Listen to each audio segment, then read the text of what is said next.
네, 가장 먼저 찾아갈 곳은 중소기업 벤처부가 있는 곳이죠. 대전 정부청사역이었습니다.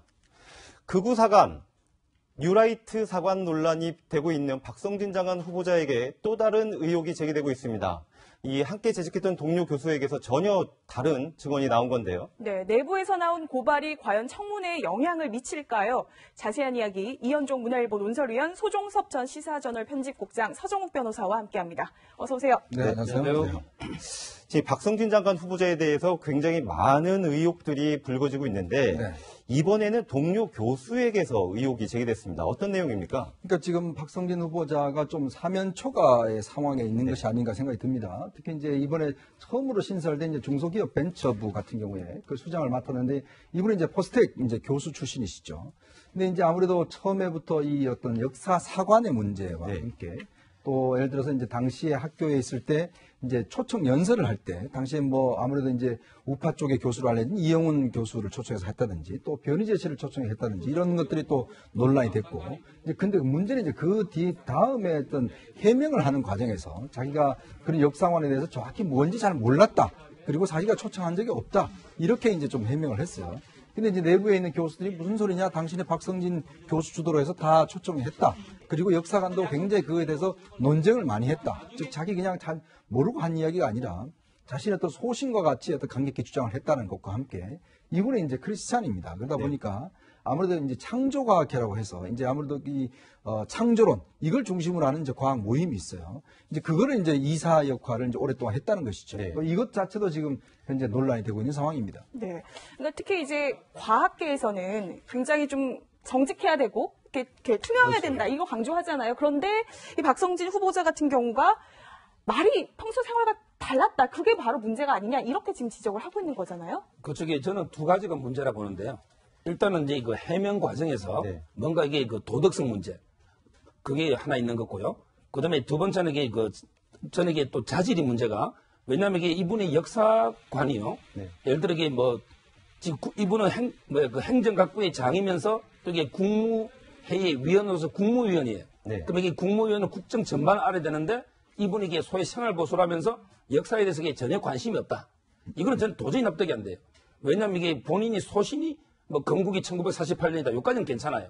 근데 그게 아니고 나는 전혀 관심이 없고 몰랐다 이런 논쟁을 이렇게 해명하는 거는 스스로에게 제가 보기에는 물론 그게 진실하게 도덕적으로 보이지도 않고 또 그게 진실하다 하더라도 저는 이게 해명을 자질로서 좀 이게 부족하다. 이렇게 보입니다. 이 박성진 장관 후보자 그동안 역사관과 관련된 논란이 계속 있었는데 최초에 어떤 말을 했었는지 한번 들어보시겠습니다. 역사 인식 문제에 대해서는 사실 제가 앞서 말씀드린 것처럼 한 번도 제가 그렇게 진지하게 생각을 못 해본 부분에 대해서 죄송하게 생각을 합니다. 네, 본인이 한 번도 제대로 진지하게 생각해 본 적이 없어서 빚어진 일이다라고 해명을 하고 있는데 근데 동료 교수의 말은 좀 다르단 말이에요?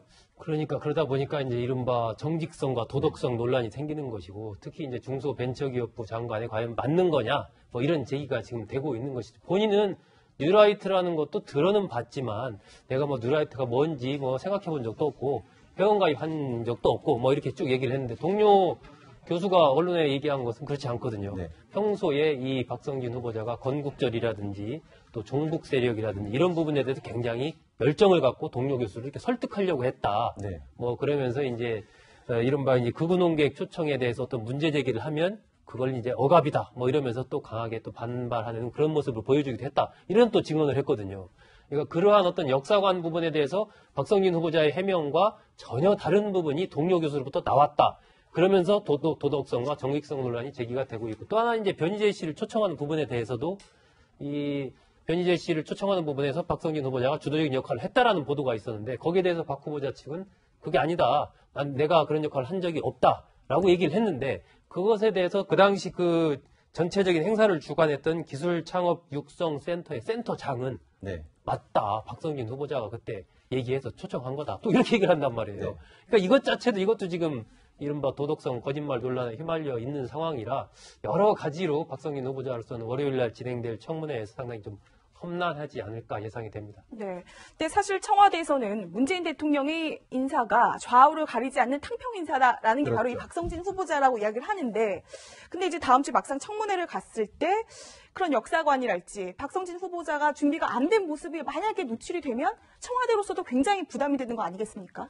근데 이게 사실은 이제 문재인 대통령 취임사에서 나를 지지하건 하지 않건 널리 인재를 구하겠다라는 이야기를 했지 않습니까? 자, 그런 취지에 비춰본다면 저는 박성진 후보자가 그에 취해 통할 수가 있죠. 즉, 예를 들어서 똑같은 역사관과 똑같은 생각을 가진 사람끼리 모이면 안 되거든요. 사실 우리 대표적으로 해방전후사의 인식이라는 그 어떤 좌파적인 어떤 책이 있는가 반면에 그에 대한 반대편의 유라이트 사관에서 해방전후사의 재인식이라는 책이 있습니다. 그리고 또 건국절과 관련해서 이런 논쟁이 있고 이건 아직까지 무슨 정리된 논쟁이 아니라 그러면 다양한 생각들을 가진 사람들, 그다음 또 보수 세력을 지지하는 분도 계시고 그러면 그런 분들이 예를 들어 이 청와대나 예를 들어서 이제 내각에 가서 여러 가지 문제를 놓고 따지고 토론하는 거는 저는 굉장히 정상적인 거라고 보거든요. 자, 그러면 박성진 후보자가 가지고 있는 생각 자체는 저는 잘못됐다고 생각하지 않습니다.